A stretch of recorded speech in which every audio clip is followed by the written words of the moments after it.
आदि शक्ति की धरती। शक्ति का अंग्रेजी बोले तो पावर होता है, और इसको हिंदी में और तोड़ा जाए तो इसको ऊर्जा कहा जाता है। वह ऊर्जा जो हमारे आपके शरीर में, जगत के कण कण में व्याप्त है, उसी ऊर्जा को शक्ति कहा गया है। और ये शक्ति जो हमारे इस धरती पर उपस्थित हैं, इन्हें महाकाली कहा जाता है। महाकाली, महाकाल की शक्ति को कहा जाता है। महाकाल परमात्मा का वह स्वरूप है जब यह साकार जगत का निर्माण नहीं हुआ था, जब ये साकार जगत सृष्टि नहीं बनी थी, न 5 तत्व बने थे, न अखज पिंडज जलज बने थे, न 3 गुण बने थे, कुछ भी नहीं था। तभी वह एक आग का गोला, परम पिता परमात्मा, जो ईश्वर कहा जाता है, आप नाम बदल के कुछ भी बोले, भाषा आपकी अलग हो सकती है, ईश्वर बोले, अल्लाह बोले, खुदा बोले, गॉड बोले, परमात्मा बोले, महेश्वर बोले, परंतु यह सभी शब्द एक ही सत्ता को सुशोभित करता है। वह सत्ता है ईश्वर का, महेश्वर का, परमात्मा का। तो जब ये सृष्टि नहीं बनी थी, पेड़ पौधे, जीव जंतु, जलचर, नभचर, अखज, पिंडज, जलज कुछ भी नहीं था। संसार 5 तत्व, 3 गुण कुछ भी नहीं था। तब भी वह परमपिता परमात्मा, ईश्वर, महेश्वर निराकार स्वरूप में अवस्थित रहता था, और उसी निराकार परमात्मा स्वरूप को महाकाल कहा जाता है। उसी महाकाल की शक्ति को महाकाली कहा जाता है। ये उस समय की शक्ति है जब सृष्टि हुई ही नहीं थी, जब ये जगत बना ही नहीं था, उस समय की ये शक्ति है जिनको महाकाली कहा जाता है। सृष्टि होने के बाद भी ये शक्ति स्थापित है, जो महाकाली के रूप में इस संसार का परम कल्याण कर रही है, और एक एक जगत के एक एक लोगों को अपनी दया से, अपनी प्रेरणा से उद्धार कर रही है। जब ये सृष्टि बनी, जब ये जगत बना, तो उसी ईश्वर की इच्छा से बना। जिसने इच्छा किया है वह परमात्मा, जो सृष्टिकर्ता कहा जाता है, ईश्वर कहा जाता है, उसी ने इच्छा की। पुस्तकों ने कह दिया, इच्छा मात्र प्रभु सृष्टि। यह सृष्टि क्या है? प्रभु के इच्छा का परिणाम है, उस ईश्वर के, परमात्मा के इच्छा का परिणाम है। जब उन्होंने इच्छा किया, मैंने कहा जब वो इच्छा नहीं किए थे तब भी ये सृष्टि थी, मगर उस परमात्मा के हृदय में अवस्थित थी, उनके अंदर सुशोभित थी। मगर जब वह परमात्मा इच्छा करता है कि साकार जगत का निर्माण करेंगे, अब उसकी इच्छा हुई है और साकार जगत का निर्माण प्रारंभ हो गया है। कहा गया परमात्मा के इच्छा में परिणाम है। अब उनकी इच्छाएं चली हैं साकार जगत के निर्माण के लिए। जब उनकी इच्छा ये साकार जगत के निर्माण के लिए चली है, तो अब यह साकार सृष्टि बना है, तो इसके लिए उन्हीं की इच्छा 3 स्वरूप में विघटित होती है। जो पुस्तकें बताती हैं हमारी आपकी, 3 स्वरूप में विघटित होती है साकार सृष्टि के निर्माण के लिए। वो पहली सत्ता है ब्रह्माणी, जिसे ब्रह्मा कहा जाता है। दूसरी सत्ता है वैष्णवी, जिसे विष्णु कहा जाता है। और तीसरी सत्ता है रुद्राणी, जिसे महेश कहा जाता है। ये तीनों शक्तियां जैसे उस निराकार परम ब्रह्म परमात्मा के साकार जगत की इच्छा से उनसे अलग होती है, इस सृष्टि को बनाने के लिए उनसे अलग होती हैं। अब वह शक्तियां इस संसार में ब्रह्मानी, वैष्णवी और रुद्राणी के नाम से जानी जा रही हैं। जैसे वो अलग हुई हैं, अब साकार जगत के निर्माण के लिए चलेंगी। प्रथमतः यह शक्तियां उस शिव को प्रणाम करती हैं जिनकी वो शक्ति है, जिनकी इच्छा से वो आई है, और उनको प्रणाम करने का, परमात्मा ईश्वर को प्रणाम करने का मंत्र है। उन तीनों शक्तियों ने प्रणाम किया है, वह मंत्र है नमः शिवाय। वही मूल मंत्र है, इसीलिए यह स्थापित मंत्र है, महामंत्र है, इसीलिए यह अजन्मा है, इसीलिए ये शिव के नाम मंत्र हैं। इसीलिए कहे जाते हैं कि नमः शिवाय से अगर कोई प्राणी, अगर कोई व्यक्ति शिव को प्रणाम करता है तो वह किसी भी तरह के दुख से जगत में गुजर रहा हो, शारीरिक कष्ट से गुजर रहा हो, मानसिक कष्ट से गुजर रहा हो, आर्थिक कष्ट से गुजर रहा हो, जगत की किसी भी स्थिति से गुजर रहा हो, अगर वो नमः शिवाय से महादेव को प्रणाम करता है, प्रणाम करती है, तो यह प्रणाम शिव के समस्त स्वरूपों को जाता है। क्यों जाता है? ध्यान से समझेंगे तो समझ में आएगा। इसलिए जाता है कि वह परमात्मा ने जब साकार जगत की इच्छा की है, तो इस साकार जगत के इच्छा के अनुरूप उनकी ही शक्तियां तीन स्वरूप में सृष्टि करने के लिए उपस्थित हुई हैं, जगत में उपस्थित हुई हैं, और वह तीनों शक्तियां उस अपने स्वामी को, उस सृष्टिकर्ता को, महेश्वर को प्रणाम निवेदित कर रही है। प्रणाम करने का जो मंत्र है वह है नमः शिवाय। इसीलिए यह शिव के संपूर्ण स्वरूप को प्रणाम करता है, यह ईश्वर के संपूर्ण स्वरूप को प्रणाम करता है। यह सूत्र है नमः शिवाय। अब ये तीनों शक्तियां आई, साकार जगत के निर्माण में चली शुरुआती दौर में। अब हम अपने प्राचीन इतिहास के तरफ थोड़ा नजर डालते हैं। जो हमारे आपके पास पुराना इतिहास पढ़ा हुआ है, जो किताब जिसको हम आपने पढ़ा है, एक होता है मॉडर्न इतिहास, आधुनिक इतिहास, और दूसरा है प्राचीन इतिहास। तो हम जब प्राचीन इतिहास की ओर नजर डालते हैं तो वहां भी हम पाते हैं कि आज से 10,000 वर्ष पहले, 8,000 वर्ष पहले तक का प्राचीन इतिहास के रूप में इस सृष्टि में पुस्तकें उपलब्ध हैं। 8,000 वर्ष पूर्व, इसके पूर्व ईसा पूर्व 8,000 वर्ष। ईसा किसको कहते हैं? जहां से ये सन और ईस्वी शुरू हुआ है। ये सन और ईस्वी क्या है? अभी 2024 चल रहा है। तो ये एक जब शुरू हुआ था उसे ईसा कहा गया। इसलिए कहा गया कि उसी समय ईसाई धर्म की स्थापना की गई इस सृष्टि में। वह ईसाई धर्म आज से, हमारे आपके पुस्तकें बताती हैं कि ईसाई धर्म की स्थापना आज से तकरीबन 1400 से 1700 वर्ष पुराना है। उसके बाद हमारे इस धरती पर इस्लाम धर्म की स्थापना हुई जो 1400 से 1500 वर्ष पुराना है। उसके बाद इस धरती पर सिख धर्म की स्थापना हुई जो आज से 500 वर्ष पुराना है। और सबसे पुराना कौन सा है? उस 2000 वर्ष पुराना है, यहूदी धर्म की स्थापना हुई थी।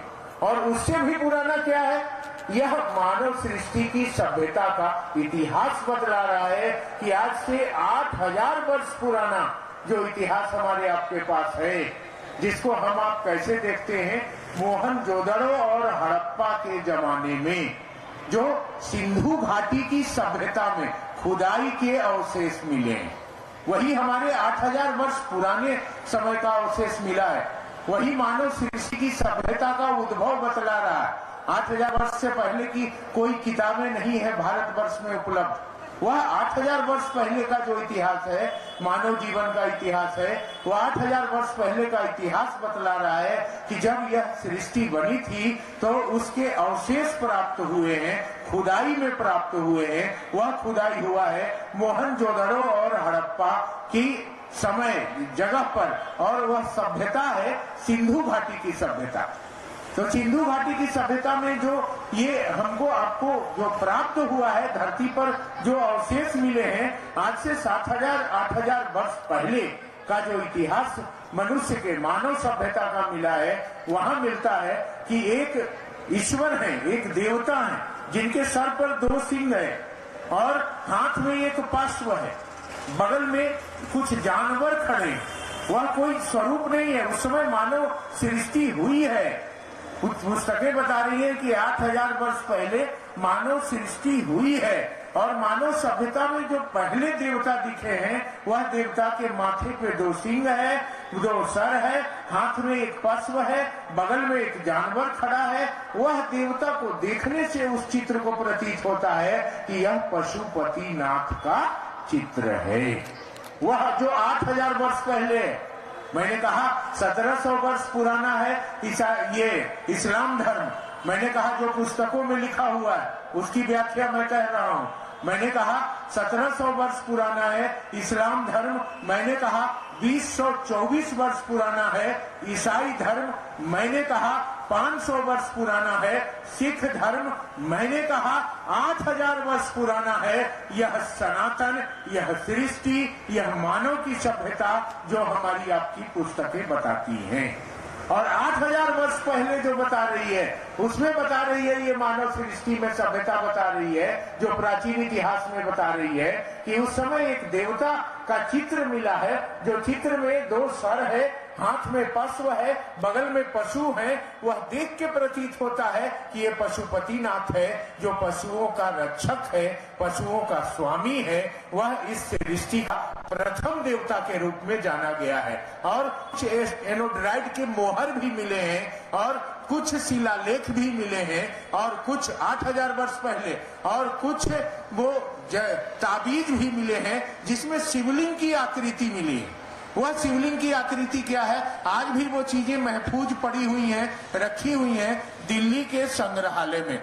आप दिल्ली का म्यूजियम में जब जाएंगे तो आज से 8000 वर्ष पुराना जो मानव सभ्यता का उद्भव है, जहां से मनुष्य की संस्कृति सभ्यता प्रारंभ हो रही है, जहां कोई जात और धर्म नहीं है, जहां कोई हिंदू और मुसलमान नहीं है, जहां कोई सिख और ईसाई नहीं है, जहां कोई अमीर और गरीब नहीं है, जहां कोई हरिजन वैश्य क्षत्रिय शूद्र नहीं है, सिर्फ मानव है। मानव जाति का निर्माण हुआ है और जिसने ये सृष्टि बनाई है, जिसने मानव जाति का निर्माण किया है, उसने न हिंदू बनाया है, न मुसलमान बनाया है, न सिख बनाया है, न ईसाई बनाया है। पुस्तकें कह रही है मानव सभ्यता का उद्भव हुआ है, यानी आदमी बनाया गया है, आदमी का शरीर बनाया गया है। अब धीरे धीरे ये 8000 वर्ष की सभ्यता पुस्तकों में लिखी हुई है, मगर वही पुस्तकें कहती हैं कि यह सृष्टि अनजाने आरंभ से है।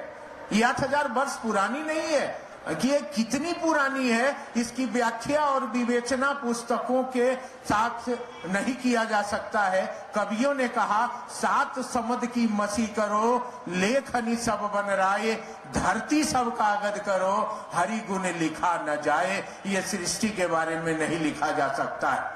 मगर आप गौर करेंगे भाई बहन, आप शिव के शिष्य हैं। शिव का अर्थ कोई नाग वाला, डमरू वाला, जटा वाला, बसहा वाला नहीं होता है। शिव का अर्थ परमात्मा होता है, शिव का अर्थ ईश्वर होता है, शिव का अर्थ निराकार वह सत्ता है जो सृष्टि के कण कण में व्याप्त है। शिव के रूप में आपके गांव में, आपके मंदिरों में, यहाँ दक्षिणेश्वरी माँ काली के मंदिर में आपको शिव का स्वरूप मिल जाएगा, शिवलिंग मिल जाएगा। शिवलिंग का अर्थ होता है, लिंग का अर्थ होता है प्रतीक, और शिव का अर्थ होता है परमात्मा। वह जो परमात्मा का प्रतीक है वही शिवलिंग के रूप में इस सृष्टि के कण कण में विराजमान है। न रूप है, न रंग है, न धर्म है, न जात है, न संप्रदाय है, न सिख है, न हिंदू है, न मुसलमान है, न राजा है, न रंग है। वह हर कंकड़ का शंकर है, वह हर जीव का शिव है। जिसने यह सृष्टि रचाई है उसी रचयिता की चर्चा में आज उसी की शक्ति के आंगन में हमारा आपका मिलन हो रहा है। यह सौभाग्य है, हम आप इस महादेव के चर्चा में समागम कर रहे हैं और माँ भगवती का आशीर्वाद प्राप्त कर रहे हैं। तो ये माँ भगवती के सानिध्य में शिव की चर्चा का लाभ हम आप ले रहे हैं। मैंने कहा वह जो सृष्टि करता है, जो ईश्वर है, जिसके बारे में 8000 वर्ष पुराना इतिहास हमारे आपके पास पड़ा हुआ है, वह सृष्टि करता किसी जात और धर्म का नहीं है। वह निराकार है, परम ब्रह्म है। और देवताओं की तस्वीर आप बनाते हैं और देवताओं का स्वरूप आपके मंदिरों में है। रामचंद्र जी का अयोध्या में मंदिर बन रहा है, कृष्ण जी का इस्कॉन मंदिर हर जगह है। आप जाते हैं, देखते हैं बांसुरी लिए खड़ा है, शरीर में आया है, जन्म हुआ है, तो उसके माँ बाप भी होंगे, जो शरीर में आएगा उसके माँ बाप भी होंगे। राम जन्म लिए तो आप जानते हैं दशरथ जी के पुत्र कहलाए हैं, वो माँ कौशल्या के गर्भ से पैदा लिए हैं। वो आप कृष्ण के बारे में जानते हैं, जो शरीर में जन्म लिए हैं, तो वो वासुदेव और देवकी के घर में जन्म लिए हैं, उनके माँ बाप हैं। आप ईसा मसीह के बारे में जानते हैं, तो मरियम के घर में वो जन्म लिए हैं, जो आज से 2400 वर्ष पहले उनका जन्म हुआ है, शरीर में जन्म लिए हैं। आप मोहम्मद साहब के बारे में जानते हैं, तो आप जानते हैं कि उनको भी इस धरती पर किसी माँ के गर्भ से जन्म लेना पड़ा है। आप जानते हैं इस धरती पर गुरु नानक और गुरु गोविंद का भी जन्म हुआ है, जो माँ के गर्भ से जन्म लिया है। मगर हम आप जिनकी चर्चा में बैठे हैं, वह सृष्टिकर्ता, वह परमात्मा, वह ईश्वर निराकार है और अजन्मा कहा जाता है। उस शिव का ना तो जन्मदिन मनाया जाता है, ना तो मरण दिन मनाया जाता है। वह न जन्मता है, न मरता है, वह अजन्मा है, वह अविनाशी है, उसके कोई माँ बाप नहीं है, वह सृष्टि का कर्ता है और देवी देवता के रूप में संसार में, पैगंबर के रूप में संसार में, ईसा मसीह के रूप में संसार में, गुरु नानक के रूप में संसार में, गुरु गोविंद के रूप में संसार में, तुलसीदास के रूप में संसार में, कबीरदास के रूप में लोग जन्म लेते रहे हैं और जाते रहे हैं। मगर वह परमात्मा, ईश्वर, महेश्वर सर्वदा सदा इस सृष्टि में निवास करता है। इसीलिए कहा जाता है कि वह लीलाधर इस जगत के कण कण में व्याप्त रहता है। वह सृष्टि करता है, वह ईश्वर है, उसका न जन्म है न मरण है। हम आपने अपने आप को हिंदू में बांध लिया है, हम आपने अपने आप को मुसलमान में बांध लिया है, हम आपने अपने आप को ईसाई में बांध लिया है, हम आपने अपने आप को सिख में बांध लिया है। मगर उस ईश्वर ने जो दिया है वो किसी को बांध के नहीं दिया है, वो सबके लिए बराबर देता है। आप देखेंगे ये सूरज की रोशनी सभी जात और धर्म के घरों में जाती है, ये हवा सभी जात और धर्म के लोगों को एक साथ जिंदा रखी हुई है। वो नहीं कहती है कि ये इस्लाम धर्म का मोहल्ला है, मैं इधर नहीं बहूंगी, मैं उधर बहूंगी। ये नदियों का पानी कभी भेद नहीं करता है, ये सूरज की रोशनी कभी भेद नहीं करती है, ये धरती जिसने बनाई है कभी भेद नहीं करता है। इसीलिए पुरानी पुस्तकों ने लिखा है, ईश्वर अल्लाह तेरे नाम सबको सन्मति दे भगवान, वही भगवान है, वही खुदा है, वही अल्लाह है, वही ईश्वर है, वही महेश्वर है, वही हम सबों का आज गुरु होना चाहता है। इसलिए बड़भागी हैं हम आप, पहली खेप के लोग हैं हम आप। आज पहली बार इस धरती पर ये जो शंखनाद हुआ है कि शिव गुरु है, इस शंखनाद के प्रथम खेप के मुसाफिर हैं हम आप, जो उस महेश्वर के तरफ बढ़ रहे हैं, महादेव को अपना बना रहे हैं, उस ओर चल रहे हैं। और इस विधा के प्रवर्तक इस धरती पर आज से पहले जो लोग आए, बहुत सारी विधाएं इस संसार में दी गई हैं, जगत में दिया गया है। एक ही पिता के बच्चे को टुकड़े टुकड़े में बांटा गया है, एक ही पिता के बच्चे को टुकड़े टुकड़े में तोड़ के छोड़ दिया गया है। कह दिया गया है वो शूद्र है, कह दिया गया है वो क्षत्रिय है, कह दिया गया है वो वैश्य है, कह दिया गया है वो ब्राह्मण है, कह दिया गया है वो हिंदू है, कह दिया गया है वो मुसलमान है, कह दिया गया है वो ईसाई है, कह दिया गया है वो सिख है, और कुछ नहीं है। हम इन बंधनों में बंधकर हम मानव जीवन को बर्बाद कर रहे हैं। हम कुछ नहीं है, हम वो कागज का नाव है, हम इस धरती पर पानी का बुलबुला है। जितनी चाबी भरी राम ने उतना चले खिलौना, ये हाड़ मास का खिलौना है और कुछ नहीं है। इसकी चाबी भी हमारे आपके पास नहीं है, ये किसी और की चाबी से चल रही है। हम आपकी मर्जी से नहीं है हो रही है ये, हम आप अपनी मर्जी से पैदा नहीं होते, हम आप अपनी मर्जी से मर नहीं सकते, हम आप मर्जी से सुख नहीं भोग सकते, हम आप अपनी मर्जी से दुख नहीं भोग सकते। हम इस दुनिया में अपनी मर्जी से कुछ नहीं करते। प्रीत लगा ले शिव गुरु से, उनका दिया यह चोला है। ये जग वाले क्या देंगे तुझको, देने वाला भोला है। वही भोला है जो हमारे आपके रगों में बसा हुआ है। वही शिव है जो हर रूप और रंग में बैठा हुआ है। वही शिव है जो हर धर्म और जात और संप्रदाय में इस संसार में जीता है। लेकिन हम ऐसे नहीं थे जब ये सृष्टि बनी थी, हम ऐसे नहीं थे। हम सभी भाई भाई थे, हम सभी बहन थे, हम सभी एक ही परिवार थे, हमारा पिता एक था। हम ऐसे नहीं थे, परंतु हमें तोड़ दिया गया है, हमें बांट दिया गया है, हमें धर्म और जात और संप्रदाय और न जाने क्या क्या में बांट दिया गया है। इस बांटने के चलते आज हम टुकड़े टुकड़े में बट गए। आदमी के शरीर में आए तो जरूर, परंतु आदमी के शरीर का सुख नहीं भोग पा रहे हैं। हम दुख में आ रहे हैं और दुख में चले जा रहे हैं। इस संसार में आज पहली बार इस सृष्टि में एक महामानव का प्रादुर्भाव हुआ है, जिन्होंने सृष्टिकर्ता परमात्मा ईश्वर महेश्वर शिव को साक्षात प्रत्येक व्यक्ति के जीवन में उतार दिया। कह दिया है कि अपने अपने झोली में, अपने अपने दामन में समेट लो, ले लो रे कोई शिव का प्यारा, शोर मचाऊं गली गली, शिव गुरु के हीरे मोती मैं बिखराऊं गली गली। वह साहब श्री हरिंद्रानंद नमन है, बार बार नमन है, हर बार नमन है। जितना नमन कर सकूं उतना कम है, क्योंकि हम अंधों को रास्ता दिया है, हम भटके हुए को एक रास्ता दिया है, जिस पथ से चलकर आज हम उस परमात्मा तक पहुंच रहे हैं, उस सृष्टिकर्ता तक पहुंच रहे हैं। ये घटना पहली बार घट रही है मृतलोक पर। हम शिव शिष्यों का कोई धर्म नहीं है, कोई जात नहीं है, कोई जमात नहीं है, कोई अमीर गरीब का भेद नहीं है, कोई धर्म नहीं है, कोई ऊंच नीच नहीं है। जतो जीव ततो शिव, हर जीव में शिव है। और इसी समीकरण पर आज ये शिव शिष्य परिवार का नदिया साहब हरिंद्रानंद और दीदी नीलम आनंद ने बहा दिया है। अब इसमें डुबकी लगाइए, अब इसमें स्नान करिए, अब इसको आत्मसात करिए। देने वाले ने तो दे दिया, अब रखना तो हमको आपको है, बनना तो हमको आपको है। मैं बताऊं उनके जीवन की घटनाएं, मुझको 30-32 साल उनके आसपास आते जाते देखते समझते बीता है। ऐसा महामानव जहां मेरे ऐसा व्यक्ति ठहर गया। मैं ये पूजा पाठ, मंदिर, अमाट बमाट, मैं इन चीजों पर भरोसा नहीं करता हूं। मुझको मालूम है कि आज के समय में हम पूजा के योग्य नहीं है।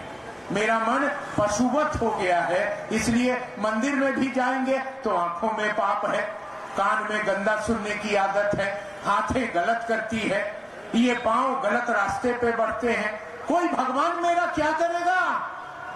अरे कोई सबरी होगी तब न राम होंगे, कोई सुदामा होगा तब न कृष्ण होंगे, कोई रामकृष्ण परमहंस होंगे तब न महाकाली होगी, कोई बामा खेपा होंगे तब न माँ तारा होगी। पूजा तो ऐसे है, ये अक्षत और अगरबत्ती और प्रसाद चढ़ाना पूजा नहीं है, यह तो दिखावा है, यह तो ढोंग है, यह तो दिल की लगन है।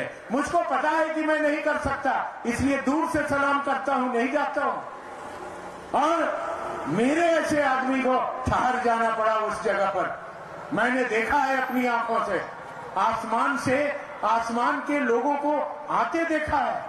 मैंने देखा है उस हरिंद्र के पास जो इस संसार में शिव को लेके आए। मैंने देखा है अपने जीवन में दुख काटते हुए उनको, इतनी तकलीफ में रहकर भी शिव को उतारा है। इतने बड़े बाप का बेटा, उनके पिता राज्य शिक्षा निदेशक हुआ करते थे, वो स्टेट के शिक्षा में सबसे बड़े पदाधिकारी थे, और उनका बेटा 8वां क्लास से श्मशान जा रहा है, वो कब्रिस्तान जा रहा है, अघोरी की साधना कर रहा है, कपाली की साधना कर रहा है, अवघड़ की साधना कर रहा है, फक्कड़ की साधना कर रहा है। वह जब घर में लौट के आते, एक खोपड़ी को, आदमी की खोपड़ी को अपने सच के नीचे छिपा के लेके आ रहे हैं। वो खोपड़ी, आदमी की खोपड़ी को घर में रख रहे हैं और उसको रात में जब बाबूजी सो गए तो नल पर ले जाके धो रहे हैं, क्योंकि उससे दुर्गंध आ रही थी। मरा हुआ आदमी का खोपड़ी है, धो रहे हैं उसको, धो धा के साफ करके अलमारी में ले जाके रख रहे और सेंट छीट रहे उस पर, अगरबत्ती जला रहे कि इससे गंध नहीं आए। अगर गंध आएगा तो घर वाले फिर डांटेंगे, लेकिन खोपड़ी है आदमी का, दुर्गंध सेंट छीटने से थोड़ी जाएगा। और जब 2 बजे रात को गंध देने लगा, बाबूजी उठ के आए, क्या है, कहाँ है, क्या है? तो उन्होंने कहा हरिंद्रानंद के कमरे में जरूर कुछ होगा। उनको पता था यही श्मशान जाता है। आके देखते हैं लाइट जला के तो दांत चिहाड़ा है, वो खोपड़ी रखा हुआ है सामने में। बोला अरे ससुरा मेरे घर में क्या कर दिया, इतना बड़ा अफसर का बेटा ये क्या हो गया। मगर वो मानने वाला कहाँ है? वो तो आया इस धरती पर संसार के लोगों को जगत के भाव से मुक्त करने। इस संसार में हम गुलामी खटते रहे हैं, अंग्रेजों की गुलामी, और अंग्रेजों की गुलामी से मुक्ति देने के लिए भगत सिंह और चंद्रशेखर आजाद और सुभाष चंद्र बोस ने अपनी आहुति देकर इस भारत को गुलामी से आजाद करवाया। और उसके 1947 में ये भारत आजाद हुआ और 1948 में धर्म, जात और संप्रदाय से आजाद करवाने इस धरती पर आ गया महामानव साहब श्री हरिंद्रानंद। और 1948 में उनका जन्म हुआ, मिट्टी के एक छोटे से घर में जन्म हुआ। जब वो जन्म लिए तो रोए नहीं, डॉक्टरों ने कहा बेटा हुआ है, लेकिन मरा हुआ। बच्चा जब रोता नहीं है ना तो डॉक्टर उल्टा लटका के उसको थपड़ी मारते हैं कि कम से कम रोए, रोएगा तब समझेंगे कि जिंदा है। और 3-4 मिनट तक वो रोए नहीं।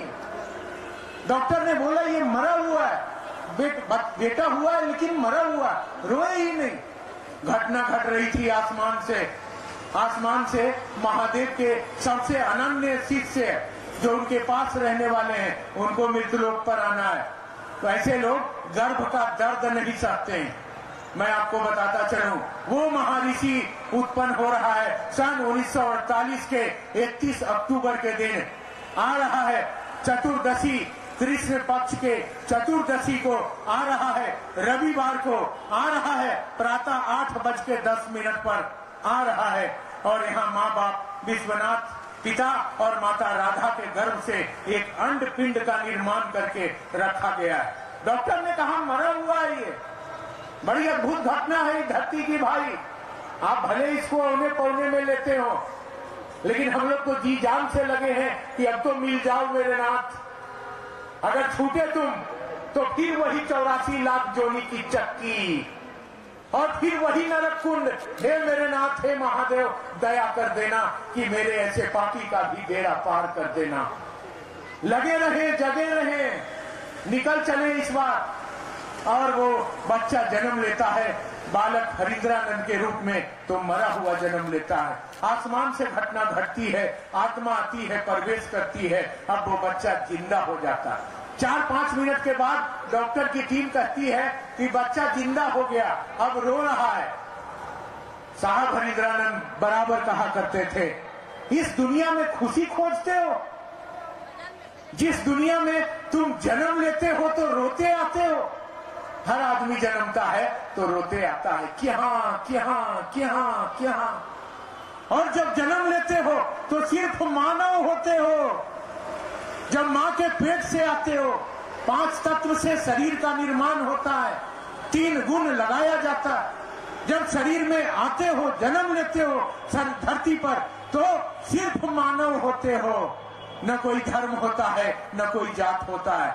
माफ करिएगा अगर कहीं आपको कुछ मेरे शब्द में कड़वाहट लगे तो मुझको क्षमा करिएगा, मगर सच्चाई है तो बोल के जा रहे हैं। जब माँ के पेट से जन्मते हैं तो कोई जात नहीं होते हैं, कोई धर्म नहीं होते हैं। वही मानव जन्म लिया है, चाहे स्त्री या पुरुष जन्म लिया है, लेकिन धरती पर आया तो कुछ शरीर का पार्ट्स काट कूट दिया उसका। ये इस्लाम हो गया। इसको नदी में नहा दिया, मंत्र पढ़ दिया, ये ईसाई हो गया, इसको ले जाके माथे पे पगड़ी लगा दिया और वहां बोले जो बोले सो निहाल सत श्री अकाल, ये सरदार हो गया और ये हिंदू हो गया। वहीं से बट गए हम, वहीं से टूट गए हम, अपने मूल यात्रा से भटक गए हम और टुकड़े टुकड़े में बांटकर हम चल दिए इस संसार में। जो सुख भोगने आए थे आज दुख की स्थिति बन गई और जगत में हम धर्म और जात में बट गए। आ गया हरिंद्रानंद इस धर्म और जात से मुक्ति करने, और उन्होंने कहा कि जब शरीर में जन्म लेते हो तुम रोते आते हो और जब दुनिया छोड़ के जाते हो तो उससे पहले भी तुम रोते रहते हो। जब शरीर छोड़ के जाते हो तो उस समय भी रोते हो। मेरी पत्नी छूट रही है, मेरा बेटा छूट रहा है, मेरा धन छूट रहा है, मेरी गाड़ी छूट रही है, उस समय भी तुम रोते हो और जन्मते हो उस समय भी रोते हो। यहाँ खुशियां कहाँ खोते हो? ये जगत तो दुख का भंडार है, यहाँ कोई खुशी नहीं है, यहाँ दुख है। जन्म दुख से हुआ है, रोते हुआ है और जा रहे हो तो दुख से हुआ है। यहाँ कोई सुख नहीं है, लेकिन एक सुख मिला है, वह आज मिला है, हम लोगों के जीवन में मिला है। देवाधिदेव महादेव मिले हैं, ईश्वर मिले हैं, परमात्मा मिले हैं। और वह हरिंद्रानंद के जन्म के बाद से जब यह यात्रा में वो चले, जगत की यात्रा में चले, तो पढ़ाई लिखाई में मन नहीं लगा। 8वां क्लास से ही साधना में लग गए। चले वो श्मशान में, जब सारी साधनाओं को करके थक गए, कहीं कुछ नहीं मिला, तब 1974 में महादेव को अपना गुरु मान लिया, शिव को अपना गुरु मान लिया और उस दिशा में पढ़े। उन्होंने कहा कि जब गुरु बना लिया तो आज से पहले जो करते थे अब नहीं करेंगे। गुरु बना लिया ना तो शिष्य बन गए ना, तो अब हम क्या करेंगे? जो गुरु कहेगा सो करेंगे। हमारे आपके तरह नहीं कि कभी घायला लेके कितना साल घोषणा कराए हुआ दीदी, कितना साल कराए हुए घोषणा हुआ भैया, हमको 15 साल हो गया, 20 साल हो गया और करके आ रहे हैं। अभी भी कहीं बाबा के पास जाके माथा टेक रहे हैं, कहीं किसी से अपना पीठ ठोकवा रहे हैं, कहीं कलसा लेके बाजार में घूम रहे हैं। मैंने पहले कहा है माफ करिएगा, मैं थोड़ा कड़ा बोलता हूँ, मेरी आदत खराब है। अभी भी हम आप 15 साल 10 साल उस महादेव का शिष्य होने के बाद भी भटक रहे हैं। यहाँ हरिंद्रानंद जी ने कहा आज से पहले जो करते थे अब नहीं करेंगे। आप कब कहिएगा? आप कब संकल्प लीजिएगा? आपको भी संकल्प लेना होगा। इशारे में तो उन्होंने कह दिया कि जब गुरु बना लिया तो बना लिया, अब जो महादेव कहेंगे वही करेंगे। वह भी गुरु कौन? कोई छोटा मोटा होता तो पलटी मारते रहते, चलो कोई बात नहीं। वह भी गुरु कौन? देवाधिदेव महादेव, वह गुरु है हमारा। तो ठहरना होगा वहां, भागने से नहीं होगा, घोषणा करवाने से नहीं होगा, कंगन बांधने से नहीं होगा, ठहराव लेना होगा। जो ठहर गया वो भगवान बुद्ध हो गया, जो ठहर गया वो अहिंसक अंगुलीमाल हो गया, जो ठहर हो गया वो महर्षि वाल्मीकि हो गया, जो ठहर गया रामकृष्ण परमहंस हो गया, जो ठहर गया हरिंद्रानंद हो गया। अब तुम कब ठहरोगे? क्योंकि जीवन की यात्रा अब कम बचती है, आंखों से रोशनी जा रही है, बाल पक रहे हैं, हाथ पांव काम नहीं कर रहा है, कोरोना पीछा कर रहा है, मौत का तांडव दिन रात चल रहा है, जवानी में blood pressure, sugar, heart attack हो रहा है। अब तुम कब ठहरोगे? यही पूछा था बुद्ध ने अंगुलीमाल से कि मैं तो ठहर गया हूं, तुम कब ठहरोगे? आज गुरु भाई बहनों से हमारे बड़े गुरु भाई हरिंद्रानंद जी पूछना चाहते हैं, ये शिव के शिष्यों, ऐ गुरु भाई बहन, तुम कब ठहरोगे महादेव के पास? जिस दिन तुम ठहर जाओगे उसी दिन से तुम्हारा कल्याण और उद्धार महादेव की दया से शुरू हो जाएगा। ठहर जाओ महादेव के पास, छोड़ दो दुनियादारी। जो महादेव कहेंगे वही करेंगे। जिद्दी बन जाओ, जैसा महादेव चाहते हैं वही करेंगे। मैंने अभी कहा है, शिव का अर्थ समझाया है आपको। शिव का अर्थ न राम होता है, न रहीम होता है, न ईसाई होता है, न सिख होता है, न इस्लाम होता है। शिव का अर्थ परमात्मा होता है। तो हम जीवात्मा है। परमात्मा ने आत्मा के तल पर हरिंद्रानंद रूपी महामानव को भेजकर संदेश दिया है कि ठहर जाओ, रुक जाओ, थम जाओ यहाँ महादेव के पास। और उन्होंने कहा आज से पहले जो करते थे अब नहीं करेंगे। हमको आपको भी ठहरना चाहिए, रुकना चाहिए। दूसरा शर्त लगाया, आप आसमान से शिव के रूप में आएंगे तो नहीं सीखेंगे। तीसरा शर्त लगाया, आप किसी शरीर में आके बतलाएंगे तो नहीं सीखेंगे। बड़ा मुश्किल है। परमात्मा को गुरु बनाया, वो शरीर नहीं है। अब ज्ञान कैसे देगा? अब समझाएगा कैसे? अब ले कैसे चलेगा? इसी वहापोर में 74 से 1 साल बीता, 75 आया और आम के पेड़ के नीचे बिहार के मुजफ्फरपुर में तुर्की एक प्रखंड है, वहां सांसों पर नमक चढ़ा और सिवाय लेके उतर गया। मिल गई लग रहे तो खोजत रहनिया का भुलाई रहला, चाबी भुलाई रहला, मिल गई। सचमुच यह नमक सिवाय ताले की चाबी है। कितना भी पुराना ताला है हमारा आपका मन का ताला, ये खोल देगा।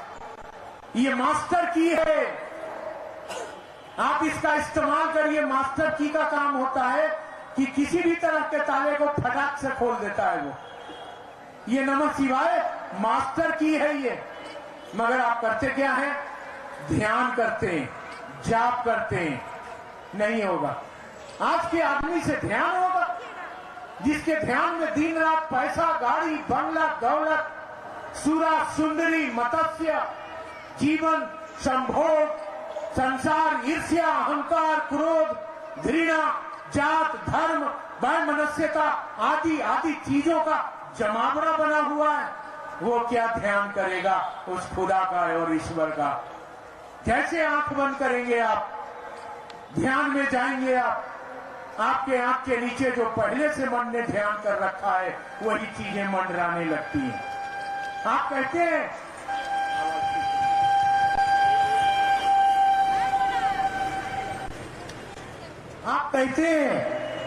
हाँ, आप कहते हैं कि हम जब नमः शिवाय से प्रणाम करने बैठते हैं तो मेरा ध्यान भटक जाता है, मेरा मन भटक जाता है। भटक नहीं जाता, ये भटका हुआ है, भटक नहीं जाता है। आप देख लीजिए किसी मंदिर में जाके, आप देख लीजिए किसी जगह जाके, ये भटका हुआ है, भटक नहीं गया है। नहीं भटका होता तो हम जात, धर्म, संप्रदाय की बात नहीं करते, हम मारपीट की बात नहीं करते, भाईचारा की बात करते। हम गिरे हुए को सहारा देते, वो कोई धर्म का आदमी हो, वो कोई जात का आदमी हो। हम भूखे को खाना खिलाते, हम नंगे को कपड़ा देते। हम किसी जात और धर्म की बात नहीं करते, हम सबको अपना समझते, मानव मानव एक समान। लेकिन हमारे अंदर जात और धर्म और संसार का आकर्षण है, मन हमारा भटक जा रहा है। और भटके हुए मन में हम ध्यान की स्थिति और अवस्था को प्राप्त नहीं कर सकते। कोई नहीं पाएगा ध्यान हमसे। जब आंख बंद करेंगे, जगत की ये चीजें, नायाब चीजें, जो जगत की चीजें हैं, गंदे संदे तस्वीर, फोटो, ईर्ष्या, लंब, क्रोध सामने आ जाएगा, नहीं होगा। इसीलिए महादेव ने कहा दया मांगो। ये सूत्र जो आया 1984 में, 83 में आया मधेपुरा में, दया मांगो। दया में हमारा कोई क्वालिटी नहीं है, हम दया में कोई पात्रता नहीं रखते कि हम आप पर पात्रता रखेंगे, हम अधिकार रखेंगे, कोई अधिकार नहीं रखते। हम दया मांगेंगे और दया में कोई पात्रता की जरूरत नहीं है। दया मन का खेला है, कृपा में पात्रता हो सकता है। आप समझे कृपा और दया में अंतर। कृपा में पात्रता हो सकता है। कृपा शब्द का अर्थ हुआ है कि हमने किया है, इसके अधिकार से मुझको चाहिए। ये क्या किया है? आज से पहले कुछ शरीर में गुरु हुआ करते थे जिनको सदगुरु कहा जाता है। अब तो कोई नहीं है, अब गुरुडम चल रहा है, उनके नाम पर प्रोफेशन चल रहा है, अब कोई शरीर में गुरु नहीं है। तो गुरु हुआ करते थे। उन लोग क्या करते थे, जब अपना शिष्य बनाते थे तो कहते थे कि एक शर्त लगाएंगे, मांस मदिरा छोड़ के आना, सूरा सुंदरी छोड़ के आना। एक गुरु ने कहा सूरा सुंदरी लेके आना, गुरु मच्छेंद्र नाथ ने कहा सूरा सुंदरी लेके आना, उनके शिष्य गोरक्षनाथ ने कहा सूरा सुंदरी छोड़ के आना। ये गुरु का एक कंडीशन है, एक बंधन है जो लगा रहे हैं। कहा गया इस कंडीशन को जो शिष्य मानेगा, इस कंडीशन को जो शिष्य मानेगा, जो इस कंडीशन को इम्प्लीमेंट करेगा, लागू करेगा, अब क्या हो गया, वो अधिकारी हो गया अपने गुरु के कृपा को पाने का। यही है कृपा, समझिएगा। कृपा क्या है? हम उनके कंडीशन के अनुरूप हमने को ढाल लिया, हमने सूरा सुंदरी छोड़ दिया, हमने सूरा सुंदरी ले लिया अपने गुरु के कंडीशन के अनुरूप। अब हमने इसको धारण किया, इसको छोड़ दिया, इसको ले लिया गुरु के कंडीशन के अनुरूप। हम में पात्रता हो गई, योग्यता हो गई। किस चीज का? उनकी कृपा पाने का। पुस्तकों ने लिख दिया मोक्ष मूलम गुरु कृपा, यही है कृपा।